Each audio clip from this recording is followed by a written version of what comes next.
गोटे एमती परिबा बहुत लोक मूला खाया पसंद ता सहित आउ कि लोक मूला बिल्कुल भी पसंद नुह जमती कि मते मूला खाया बिल्कुल भी भल लगे कहीं तार स्मेल तो मुझे नहीं आसी मूलार बिल्कुल भी स्मेल रही बहुत ही बढ़िया टेस्ट आसो पूरा डिफरेंट वे बन देखी इजी प्रोसेस आप बहुत सहजरे घरे बनई पारे आ घरे थी जिनस को लेकिन बनई पारे आ ग्यारंटी जो मैंने मूला को भल पाती से बहुत खुशी खाइबे। चलतु स्टार्ट करवा।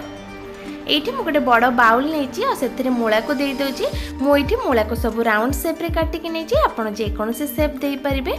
मूला को काटिबा आगुरी मु भल कि धोई नहीं एबे या ऊपर स्वाद अनुसार लुण आ हल्दी ऐड कर नउची आ सहित हाफ चामच पखापाखि धनिया गुंड देदेबा। धनिया गुंडर या टेस्ट बहुत ही भल आसता जमी आगुरी कही मूलार स्मेलटा टोटली पलि जाए। एबे गोटे बड़ चामच आ हाफ चामच माने 1.5 चामच बेसन एठी दे दउची। बेसन देला परे एको भल कि मिक्स करनबा। बेसन को मिक्स कला बेले गोटे जिनस ध्यान रखिए जदि आपन को लगुच हल्का पानी अच्छी तो बिल्कुल भी पानी देवा दरकार नहीं मत ये टिके पानी दरकार है तो गोटे 2 चामच पखापाखि छोट चामच रे मो पानी ऐड कर नउची आ मिक्स करने भी बेसन रो कोटटा जमते मूला भितर भल कि आसीजिबा सेटा रखिए आ रेसिपी बनैला परे बेसन रो टेस्टटा मध्य भल कि आसीबा आ बेसन रो जो कोटटा मूला ऊपर आसीबा द्वारा मूला रे बिल्कुल भी स्मेल रहिबनी भल कि मु एठी मिक्स करनेलेनी। एबे चलंतु जिबा गैस लगे नवा। गैस उपर मुझे पैन गरम होपी बसई और पैन गरम हो गोटे 2 चामच पखापाखि सोरष तेल यूज कर रेसिपी में सोरष तेल ही यूज करी। आपड़ जब चाहिए रिफाइन ऑयल नहीं पारे किंतु सोरष तेल टेस्टा टी डिफरेंट आसता है तो से मुझे सोरष तेल ही नहीं तेल आमर हल्का गरम ही आसला एबे फुटण देदेबा।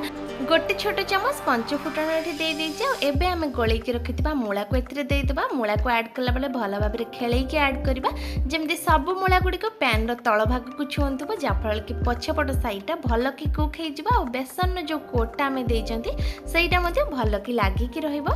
सब गुड़ा को मु खेलैकी सेमती ही ऐड कर नउची। एबे टिके टाइम पे को कवर कर देबा जेमती कि मूलाटा भल भाव में सिझी जिवो।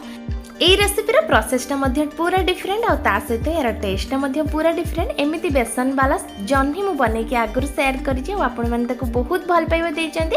सेई रेसिपीटा को जदि आपण देखि नांती मु डिस्क्रिप्शन बॉक्स रे देइ देबी ताको मध्य देखि परिबे। एबे मूला को आरपट साइड को उल्टै नबा। मूला को उल्टैला बेले बेसनटा हमर हल्का भाजी जाइछि जाफर कि गोटे भल गोल्डन कलर आस जाइछि जोटा देखिया पे बहुत सुंदर लागुछि।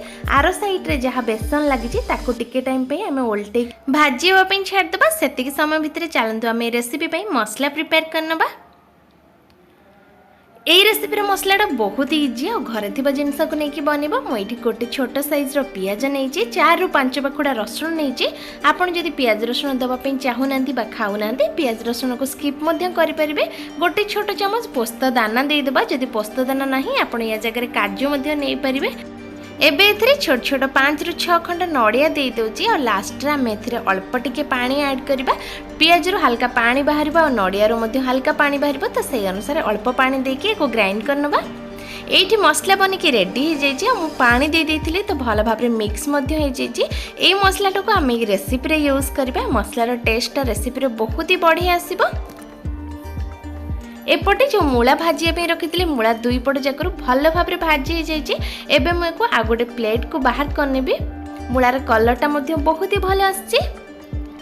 से सेम पैन रे आउ टिके तेल नहीं नेबा। आपन जदि आउ तेल देबा को चाहूना तो से सेम तेल रे आपन ए रेसिपी को पूरा बनई पारे। मु किंतु आउ टिके सोरिष तेल एठी ऐड करिछि आ तेल टिके गरम ही आसलानी। एबे एथिरे अल्प टिके हळदी गुंड दे देबा। अल्प मु एठी लंका गुंड दउछि हाफ चामच पखापाखि लंका गुंड आ हळदी गुंड दे देली जाफल के रेसिपी रे कलरटा बहुत ही भल आसीबो।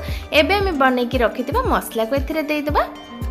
मसला बटा को हल्दी और लंका गुंड सहित भल कि मिक्स करनबा जाफल कि यार प्रॉपर कलरटा मसला भितर आसीजिवो।